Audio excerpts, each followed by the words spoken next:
देश में 4 राज्यों के विधानसभा चुनाव के नतीजों पर पूरे देश की नजरें टिकी है। इन चुनाव को लोकसभा चुनाव 2024 का सेमीफाइनल कहा जा रहा है, लिहाजा इस चुनाव पर पूरे देश की नजरें टिकी हुई है। बिहार में भी उन चुनाव को बड़ी गंभीरता से लिया जा रहा है। किसकी जीत और किसका फायदा ये तो वक्त बताएगा, लेकिन हिंदी भाषी प्रदेशों में बीजेपी की जीत से नीतीश की बल्ले बल्ले होनी तय है। अब आप भी सोच रहे होंगे कि आखिर बीजेपी की जीत से नीतीश कुमार का क्या कनेक्शन है, और मध्य प्रदेश, छत्तीसगढ़ और राजस्थान जैसे हिंदी भाषी प्रदेशों में अगर बीजेपी की जीत होती है तो नीतीश का नुकसान न होकर फायदा कैसे हो सकता है। नीतीश तो बीजेपी के साथ सरकार में भी नहीं, जो इन राज्यों का चुनावी असर सीधा नीतीश पर पड़े। तो आपको बता दें कि बीजेपी की जीत से नीतीश की बल्ले बल्ले कांग्रेस को लेकर हो जाएगी। जिस इंडिया गठबंधन में नीतीश की राहों का कांटा बन कांग्रेस बैठी है, अगर वो कांग्रेस इन राज्यों में हार जाती है तो फिर इंडिया गठबंधन की कमान, जिसे कांग्रेस में एंट्री लेते ही हाईजैक कर लिया था, वो कमान बिहार के मुख्यमंत्री नीतीश कुमार के हाथ में आ जाएगी और नीतीश फिर से इंडिया गठबंधन विपक्षी एकता के सर्वे सर्वा कहलाने लगेंगे। और इस बात को हवा कहीं न कहीं जेडीयू नेता निखिल मंडल के इस पोस्ट से भी मिल रही है। इस पोस्ट को देखिए, जिसमें निखिल ने साफ कह दिया है कि नीतीश कुमार जी इंडिया गठबंधन के सूत्रधार हैं और वही इस नैया को पार करा सकते हैं।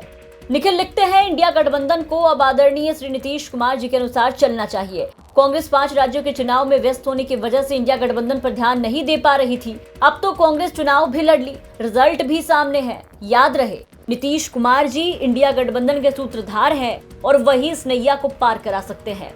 मतलब कांग्रेस के खिलाफ जेडीयू के बगावत का झंडा पूरी तरीके से बुलंद दिख रहा है। बीजेपी का साथ छोड़ चुके नीतीश के लिए बीजेपी की जीत ही मुरझाए नीतीश पर संजीवन बूटी की तरह काम करेगी। दरअसल बीजेपी से अलग होने के बाद नीतीश कुमार ने विपक्षी एकता की मुहिम छेड़ दी थी। उन तमाम नेताओं को एक मंच पर लाने का काम किया जो कभी एक दूसरे को देखना तक पसंद नहीं करते थे, और इसमें सबसे आगे कांग्रेस और टीएमसी का नाम शामिल था। लेकिन नीतीश कुमार ने इस नामुमकिन काम को मुमकिन कर दिखाया और विपक्ष के तमाम बड़े से बड़े नेताओं को बीजेपी के खिलाफ एक साथ ला दिया। नीतीश के इस प्रयास के बाद से नीतीश कुमार को विपक्षी एकता का संयोजक घोषित किए जाने की बात बार बार सामने आ रही थी।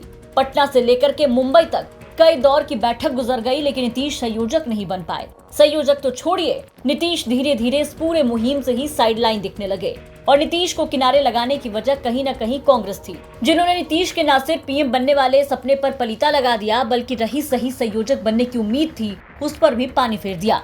सबकी बात तो छोड़िए, जिन लालू प्रसाद यादव पर नीतीश को सबसे ज्यादा भरोसा था कि आगे लेकर जाएंगे, वही लालू यादव जो पहले नीतीश को अगवा कर बता रहे थे, बाद में कांग्रेस नेता राहुल गांधी का समर्थन करने लगे।